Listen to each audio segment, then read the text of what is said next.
Today's the 21st of June and we're having an impromptu protest against Scientology with our Mancunian friends and some friends from the northeast.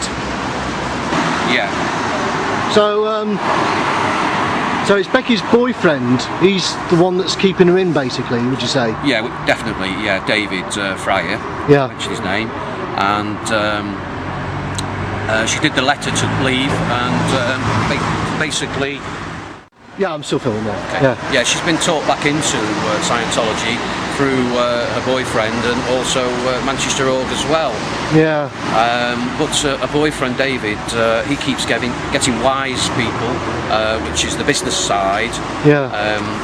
on his dad's land, and trying to go forward with his business. Uh-huh. We know that is not really what they're trying to do. Yeah, they're trying to make it better. Yeah. But Joe set it up years and years ago with a couple of £1,000. Yeah. And it's a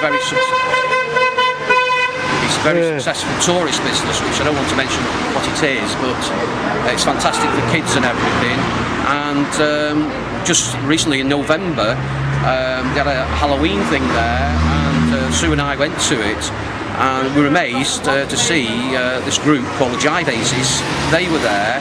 Oh, We yeah. heard all about them. They sort of went into rock and roll, Oh, right, yeah. and they're unbelievable, fantastic. And I had a good talk with them, and I actually told them at the time that my daughter had done a letter to leave. Uh-huh. They tried to convince me it was all good and that. But Oh, so the Jive Aces were part of Scientology? they are Scientology, yes. Oh, right, Yes. I see. On all their handouts which they had, it's got St Hill at the bottom of the literature.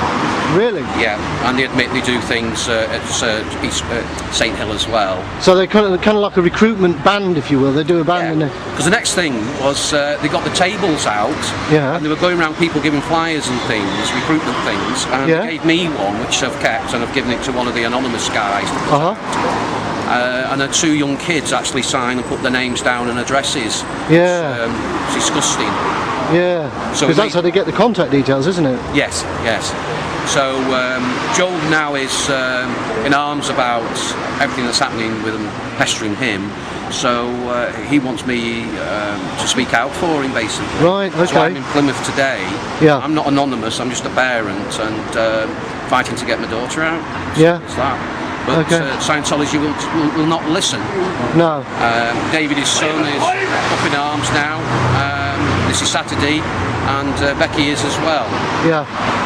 But I've just spent yesterday in London and saw the media, which I told Becky I was going to do, and she didn't want me to go at all. No.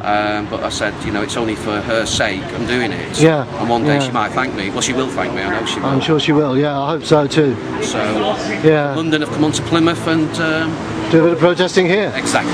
Okay, thank you very much for coming along. Appreciate it. Thank you, Tony. Let's get the footage. We have 5 minutes of people just stood about. The amount of control that is exerted on them, the lack of freedom, right? Yeah. And so you just say, how free are you really? And their answer will be whatever their answer is. So the point is you're planting that seed of doubt. You know, like when I was in, it's like, oh, I want a day off. I can't have a day off. You know. You in the Sea Org? Well, I wasn't. No, I was on just ordinary staff. So what started to give you doubt though?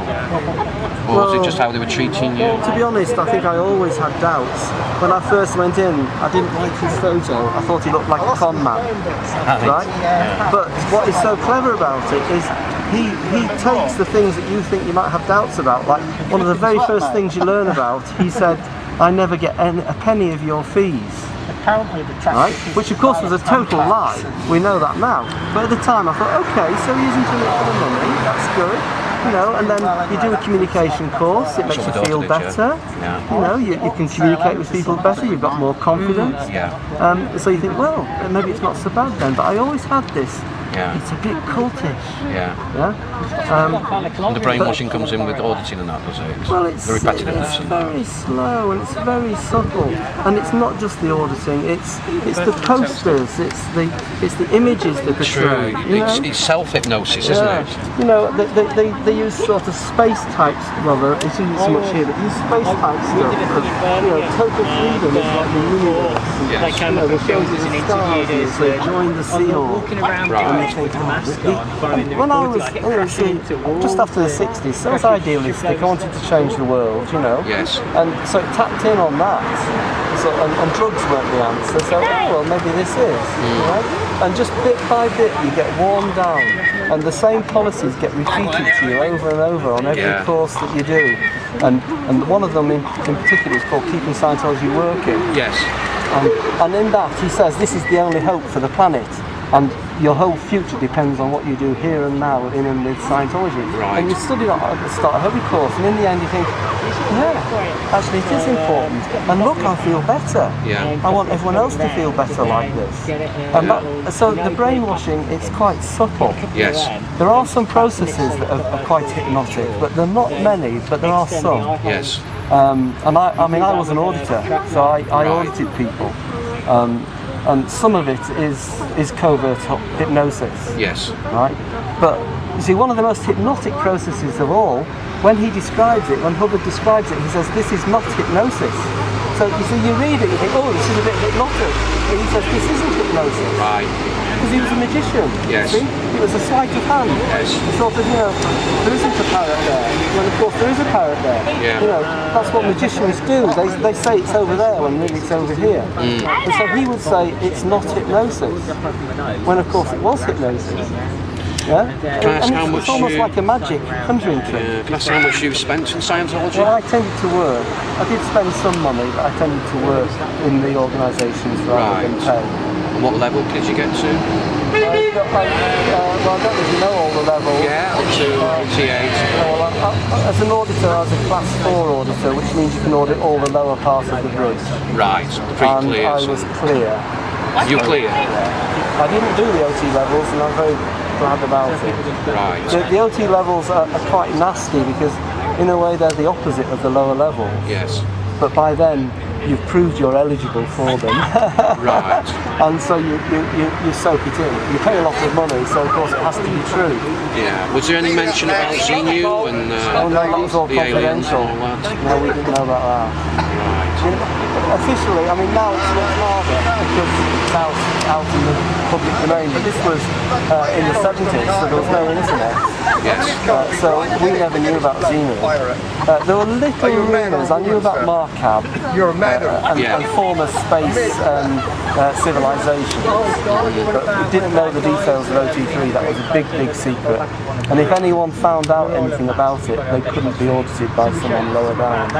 Yeah, well, I've sat down with my daughter and gone through some of the OT3, which is the actual stuff from Hubbard. And she was quite happy to read it with me. She really was, but I could see it wasn't going in. Well, what will happen now, because she's been exposed to that data, yes, she can only be audited by an OT3 auditor, right? Right. Because the auditors, they believe that that data is dangerous and that you'll get ill and die if you know about it. Yes. So therefore they have to protect anyone who hasn't done it yet in their eyes. So she'll only be audited by OT3s. So that immediately cuts down the number of auditors that can give her sessions, right? Yes. And then also she'll be given what are called these days SEC checks, security checks. Yes. Where she'll have to admit